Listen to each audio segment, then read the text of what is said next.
सभी बच्चों का स्वागत है। आज के इस सेशन में हम क्लास 7 विज्ञान से अध्याय 11 जो कि है प्रकाश, जिसे हम लाइट भी कहते हैं, का संक्षिप्त में अध्ययन करेंगे। इसके खास जो पॉइंट्स हैं इसे समझने का प्रयास करेंगे। तो आइए शुरू करते हैं आज का ये सेशन। सबसे पहले चूंकि इस चैप्टर का नाम है प्रकाश, तो हम ये जानेंगे कि प्रकाश क्या होता है। प्रकाश की परिभाषा हम इस तरह से समझ सकते हैं कि प्रकाश जो है ऊर्जा का एक स्रोत है जिसकी मदद से हम देख पाते हैं। जैसे ही आप देखेंगे कि रात में आप कमरे के अंदर होते हैं और लाइट चली जाती है तो आपको कुछ भी दिखाई नहीं देता है। इससे यह साबित होता है कि किसी भी चीज को देखने के लिए प्रकाश का होना अनिवार्य है। अंधेरे में हम कोई भी चीज देख नहीं पाते हैं। प्रकाश सरल रेखा के अनुदिश गमन करता है, यानी कि light travels along a straight line. ठीक है, जैसे यहाँ पे आप देख सकते हैं कि एक मोमबत्ती की ओर सीधे तथा मुड़े हुए पाइप से देखना। जब आप इस तरह से देखेंगे तो आपको ये मोमबत्ती दिखाई देगा, क्योंकि ये एक सीधा पाइप है और यहाँ पे ये पाइप जो है बीच में देखिए बेंट है, मुड़ा हुआ है ना। इस पाइप से जब आप इस मोमबत्ती, जलती हुई मोमबत्ती को देखेंगे तो आपको मोमबत्ती जो है दिखाई नहीं देगा।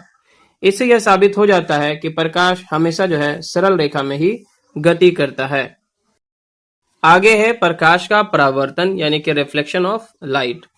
बच्चों, जब कभी भी प्रकाश किसी चिकनी सतह पर पड़ता है, किसी दर्पण यानी कि मिरर पर पड़ता है, तो वह उसी दिशा में जो है वापस लौट जाता है, मुड़ जाता है। इसे ही प्रकाश का परावर्तन या रिफ्लेक्शन ऑफ लाइट कहते हैं। कोई भी पॉलिश किया हुआ अथवा चिकनी सतह दर्पण की भांति कार्य करता है, यानी कि मिरर के जैसा काम करता है। जब प्रकाश किसी चिकनी सतह पर पड़ता है तो सतह से टकराने के बाद उसी दिशा में वापस मुड़ जाता है, जिसे प्रकाश का परावर्तन कहते हैं। इसे हम इस तरह से समझते हैं। मान लिया जाए कि यहाँ पे हमारा कोई चिकना सतह है, ठीक है, या कोई दर्पण है। ये वाला भाग इसका पॉलिश्ड है। यहां से एक किरण इस पर आती है, ठीक है, और पड़ने के बाद जो है यहां से इस तरह से मुड़ जाती है। तो इस किरण को हम कहेंगे आपतित किरण। क्या कहेंगे? आपतित किरण। इसे इंसिडेंट रे कहा जाता है। और सतह पे पड़ने के बाद जब ये वापस लौटती है तो इसे परावर्तित किरण कहते हैं। परावर्तित किरण यानी कि रिफ्लेक्टेड रे कहलाता है ये। अगर हम यहाँ पे एक लंब खींच दें स्ट्रेट 90 डिग्री का, ठीक है, तो यहाँ पे आप देख सकते हैं कि दो कोण बन जाते हैं, एक ये वाला कोण और एक ये वाला कोण। तो ये वाला कोण को हम इंसिडेंट कोण यानी कि आपतित कोण बोलेंगे। इसको हम आई से लिखते हैं, कोण आई। और ये जो परावर्तित किरण से परावर्तन कोण बनेगा ये रिफ्लेक्टेड एंगल है, तो यहाँ पे कोण आर इसको हम कहेंगे। ठीक है, ये जो है अभिलंब है। ये क्या है? अभिलंब। ठीक है, तो इस तरह से ये आप यहाँ पे देख सकते हैं, ये आपतित किरण है, ये परावर्तित किरण है और ये अभिलंब है। इस तरह से यहाँ पे दो कोण बनते हैं। ये कोण जो है कोण आई कहलाता है, यानी कि इंसिडेंट एंगल, और ये रिफ्लेक्टेड एंगल, तो इसे हम कोण आर इस तरह से लिख सकते हैं। और बच्चों, परावर्तन के कुछ नियम हैं जो इस तरह से हैं, जैसे कि आपतन कोण, जिसको हम कोण आई लिख रहे हैं, परावर्तन कोण के बराबर होता है। कोण आई बराबर होता है कोण आर के। ठीक है, दूसरा कि आपतित किरण, परावर्तित किरण तथा आपतन बिंदु, जो कि ये बिंदु है, पर खींचा गया लंब एक ही तल में होते हैं।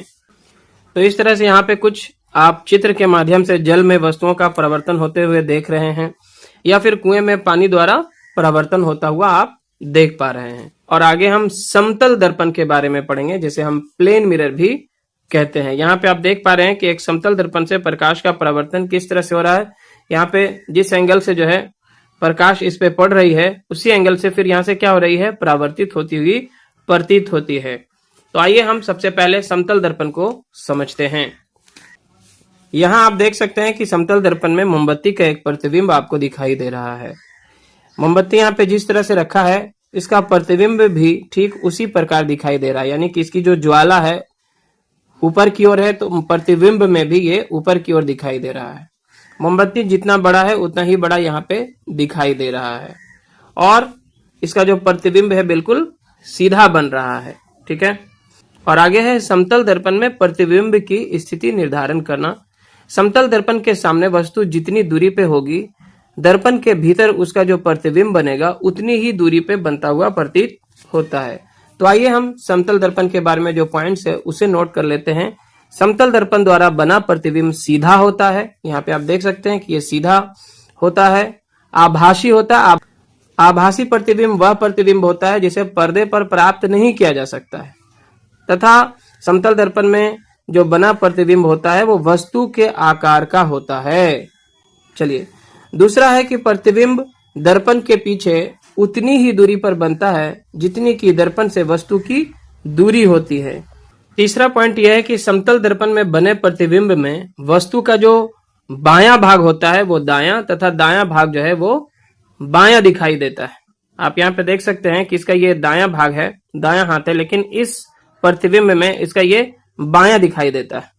और ये इसका जो है बायां हाथ है, लेकिन वहां उसका प्रतिबिंब में ये दायां दिखाई देता है। समझ में आ रहा है? यानी कि उल्टा हो जाता है, बायां दायां हो जाता है, दायां बायां हो जाता है। इसे ही लेटरल इन्वर्जन कहा जाता है। चलिए आगे आप इस चित्र को देखें। आपने भी देखा होगा जो एम्बुलेंस होता है, जो रोगी वाहन होता है, उस पे एम्बुलेंस कुछ इस तरह से लिखा हुआ होता है। ऐसा क्यों होता है, इसका क्या कारण है?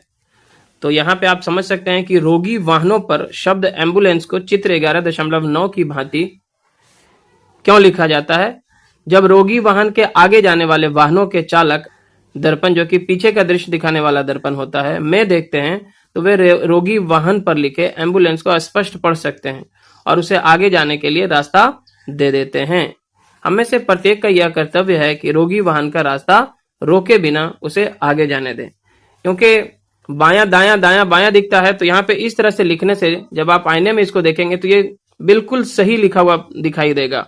और अगर आप नॉर्मल एम्बुलेंस लिखेंगे तो आपको आईना में इस तरह से दिखाई देगा, जिसके बारे में आपने मैथ के समिति वाले चैप्टर में ऑलरेडी पढ़ा है कि अंग्रेजी अक्षर के कौन कौन से भाग जो है आईने में देखने के बाद जो है वो उल्टा दिखाई देता है और कौन कौन सा जो है जिसमें कोई फर्क नहीं पड़ता है। तो ये इसके बारे में आप ऑलरेडी मैथ के समिति चैप्टर में पढ़ चुके हैं, तो आप समझ सकते हैं। आगे बढ़ते हैं। आगे है गोलीय दर्पणों से खेल, यानी कि प्लेइंग विद स्फेरिकल मिरर्स। गोलीय दर्पण को कर्व मिरर भी कहा जाता है। इसमें सबसे पहले हम अवतल दर्पण के बारे में पढ़ेंगे, जिसे हम कॉन्केव मिरर भी कहते हैं। वह गोलीय दर्पण जिसका परावर्तक पृष्ठ, यानी कि जहां से प्रकाश की किरणें परावर्तित होंगी, यानी कि जो चमकदार सतह है, अंदर की ओर धंसा हुआ होता है। यहाँ पे देखिए प्रकाश की किरणें इस तरफ से आएंगी और ये जो है इसकी चिकनी सतह है, और बाहर की ओर देखिए ये पॉलिश किया हुआ है ना। तो जिसकी जो चमकदार सतह है वो अंदर की ओर धंसा हुआ होता है और पॉलिश जो है बाहर की ओर होता है। ठीक है, इसे हम अवतल दर्पण कहेंगे। इसका एक उदाहरण आपके घर में किचन में मिल जाएगा। जो आप स्पून यूज करते हैं खाने के लिए, चम्मच का इस्तेमाल करते हैं, तो यहाँ पे उदाहरण के तौर पे आप लिख सकते हैं चम्मच का अंदर वाला भाग, ये वाला भाग जो है ये आपका जो है अवतल दर्पण का काम करता है। ठीक है, चम्मच का जो अंदरूनी हिस्सा है ये जिसे हम खाते हैं, ठीक है, इसे हम अवतल दर्पण कह सकते हैं। इसकी विशेषता क्या होती है?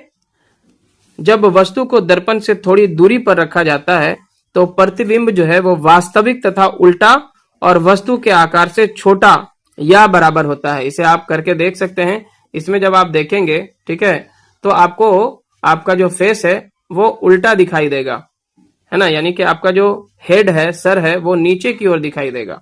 ठीक है, और इसे पर्दे पर प्राप्त भी किया जा सकता है, यानी कि इसमें जो है वास्तविक प्रतिबिंब बनता है। स्थिति क्या हो सकती है? यदि वस्तु जो है दर्पण के फोकस बिंदु से बाहर कहीं भी रखी हो तो वह वास्तविक प्रतिबिंब बनाएगा।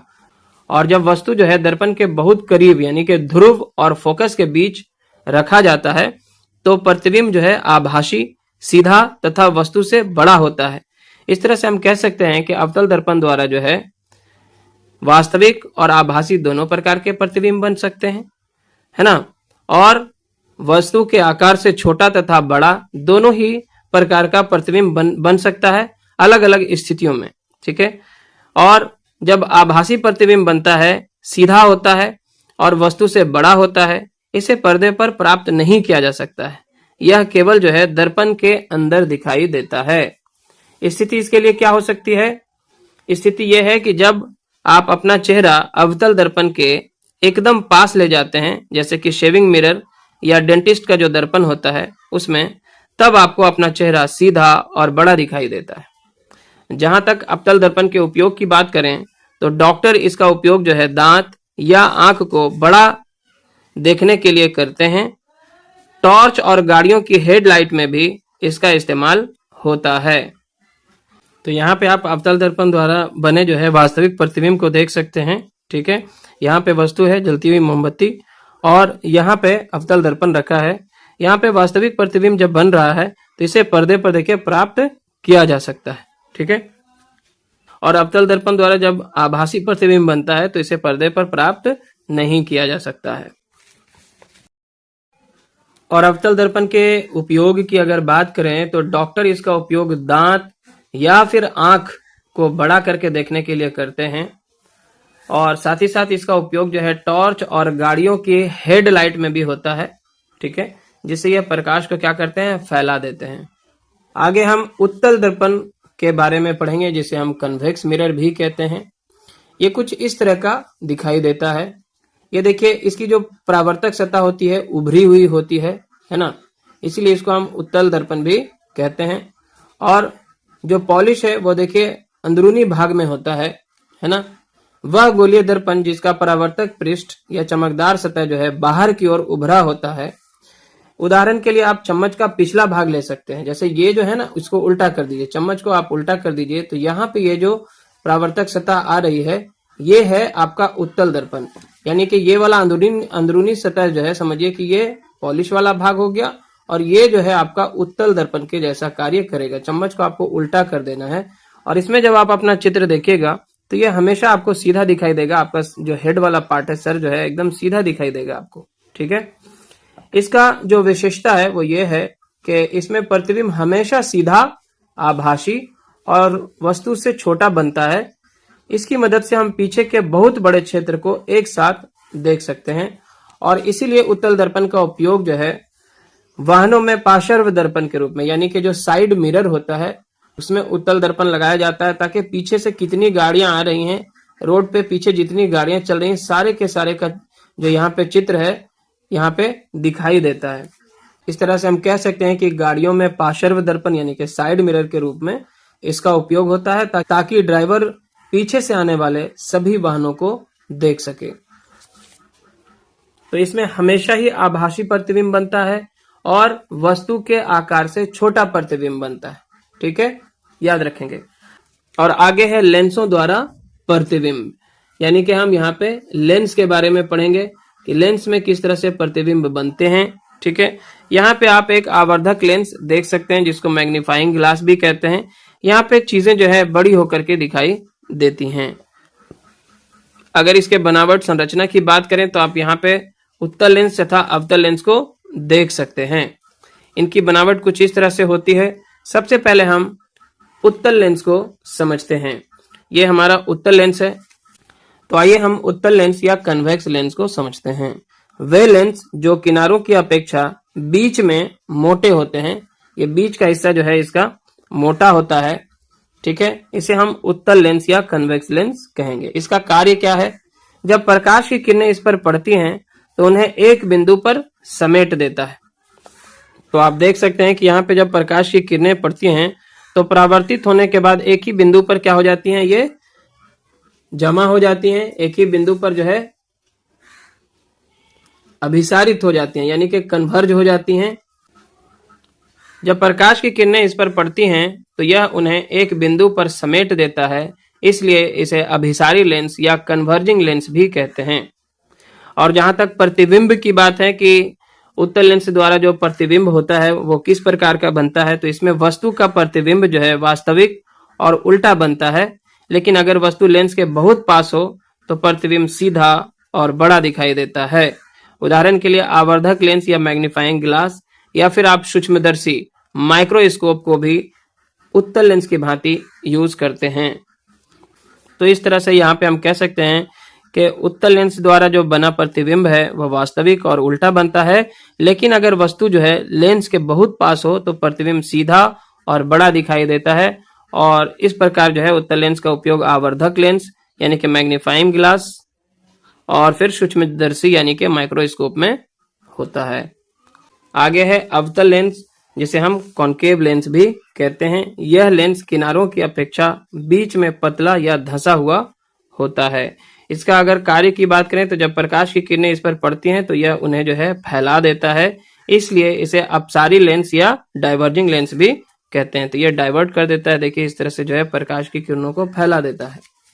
और अवतल लेंस में वस्तु का प्रतिबिंब हमेशा सीधा, आभासी और वस्तु से छोटा बनता है।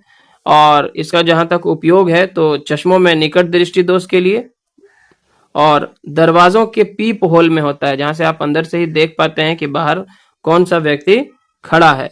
ठीक है, तो ये पूरे ही व्यक्ति का जो प्रतिबिंब है आपको उस छोटे से गिलास में दिखाई दे जाता है, और आप पहचानने के बाद जो है गेट को ओपन कर सकते हैं। और आगे है सूर्य का प्रकाश, श्वेत अथवा रंगीन। सबसे पहले यहाँ पे आप कुछ चित्रों को देखें, जैसे यहाँ पे आप इंद्रधनुष देख पा रहे हैं, इसमें आपको कई सारे रंग दिखाई देते हैं। और आप सीडी को भी जब इस तरह से मूव करते हैं थोड़ा बहुत, तो यहाँ पे आपको जो है कई तरह के प्रकाश दिखाई देते हैं। और जब प्रकाश की किरणें किसी प्रिज्म की सतह से टकराती हैं तो दूसरी ओर जो है 7 रंगों में बिखर जाती हैं और इस तरह से जो है दिखाई पड़ती हैं। इस तरह से हम कह सकते हैं कि हमें सूरज की रोशनी या बल्ब की रोशनी श्वेत दिखाई देती है, सफेद दिखाई देती है, व्हाइट दिखाई देती है, लेकिन असल में यह कोई एक रंग नहीं है, यह 7 अलग अलग रंगों का मिश्रण है। जब ये 7 रंग एक साथ मिलते हैं तो हमें सफेद रंग दिखाई देता है। ठीक है, तो इनमें कौन कौन से 7 रंग होते हैं? इन रंगों को याद रखने का सबसे आसान तरीका है विबग्योर। V फॉर वायलेट जिसे बैगनी कहेंगे, I फॉर इंडिगो यानी कि जामुनी, B फॉर ब्लू यानी कि नीला, G फॉर ग्रीन यानी कि हरा, Y फॉर येलो यानी कि पीला, और O फॉर होगा ऑरेंज यानी कि नारंगी, एंड R फॉर रेड यानी कि लाल। तो विबग्योर आप याद रखें, violet, indigo, blue, green, yellow, orange and red. और फिर इसके हिंदी मीनिंग को आप याद कर लें तो आप आसानी से जो है श्वेत प्रकाश में जो 7 रंग होते हैं उसे याद रख सकते हैं। इसके लिए आप एक गोल कार्डबोर्ड ले सकते हैं और उसको 7 बराबर बराबर भागों में बांट दें, और इस पे ये 7 रंग जो है अलग अलग कलर कर दें। और जब आप इस कार्डबोर्ड को गोल गोल घुमाएंगे तो आपको ये 7 रंग जो है नहीं दिखाई देगा, वो एक श्वेत प्रकाश में विभाजित हो जाएगा, जो कि ये साबित करता है कि श्वेत प्रकाश जो है 7 रंगों से मिलकर बना होता है। तो इस तरह से यहाँ पे बच्चों हमने क्या क्या सीखा कि प्रकाश जो है हमेशा सरल रेखा के अनुदिश गमन करता है, यानी कि स्ट्रेट लाइन में चलता है। कोई भी पॉलिश किया हुआ अथवा चमकदार पृष्ठ जो है वो दर्पण की भांति कार्य करती है, और जो प्रतिबिंब पर्दे पर प्राप्त किया जा सके उसे वास्तविक प्रतिबिंब कहा जाता है। जिस प्रतिबिंब को पर्दे पर प्राप्त न किया जा सके उसे आभासी प्रतिबिंब कहते हैं। और समतल दर्पण द्वारा जो बना प्रतिबिंब होता है वो सीधा होता है, आभासी होता है, यानी कि पर्दे पर प्राप्त नहीं किया जा सकता है, तथा बिंब के समान साइज का होता है, यानी कि वस्तु जितनी बड़ी होती है उसका जो प्रतिबिंब है वो भी उतना ही बड़ा बनता है। प्रतिबिंब दर्पण के पीछे उतनी ही दूरी पर बनता है जितनी की दर्पण के सामने बिंब की दूरी होती है, यानी कि दर्पण से जितनी दूरी पर वस्तु रखा होता है तो उसका प्रतिबिंब भी दर्पण के भीतर उतनी ही दूरी पर बनता है। अवतल दर्पण जो है वास्तविक तथा उल्टा प्रतिबिंब बना सकता है।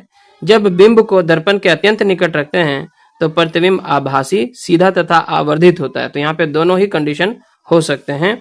उत्तल दर्पण द्वारा बना प्रतिबिंब हमेशा सीधा, आभासी तथा साइज में बिंब से छोटा होता है। इसमें और कोई कंडीशन नहीं है, एक ही कंडीशन है। यह हमेशा जो है इसमें साइज में छोटा बनेगा, आभासी बनेगा, और जो प्रतिबिंब है वो सीधा होगा, है ना। लेकिन अवतल दर्पण में ऐसा नहीं है, इसमें उल्टा भी हो सकता है, सीधा भी हो सकता है, छोटा भी हो सकता है और बड़ा भी हो सकता है। आगे है उत्तल लेंस वास्तविक तथा उल्टा प्रतिबिंब बना सकता है। जब बिंब यानी कि वस्तु लेंस के अत्यंत निकट रखा जाता है तो बनने वाला प्रतिबिंब आभासी, सीधा तथा आवर्धित यानी कि यहाँ पे बड़ा हो जाएगा। और जब उत्तल लेंस को वस्तुओं को आवर्धित करके देखने के लिए उपयोग किया जाता है तो उसे हम आवर्धक लेंस भी कहते हैं। और अवतल लेंस सदैव सीधा, आभासी तथा साइज में बिंब से छोटा प्रतिबिंब बनाता है। और श्वेत प्रकाश जो है वो 7 वर्णों का मिश्रण है। तो इस तरह से हमने इस अध्याय को पॉइंट बाय पॉइंट शॉर्ट में कर लिया है कंप्लीट। वीडियो लेसन अगर आपको पसंद आए तो जरूर से इसे लाइक करें, शेयर करें अपने सभी दोस्तों के साथ। चैनल पे नए हैं या अपने चैनल को अभी तक सब्सक्राइब नहीं किया है तो सब्सक्राइब जरूर करें। धन्यवाद।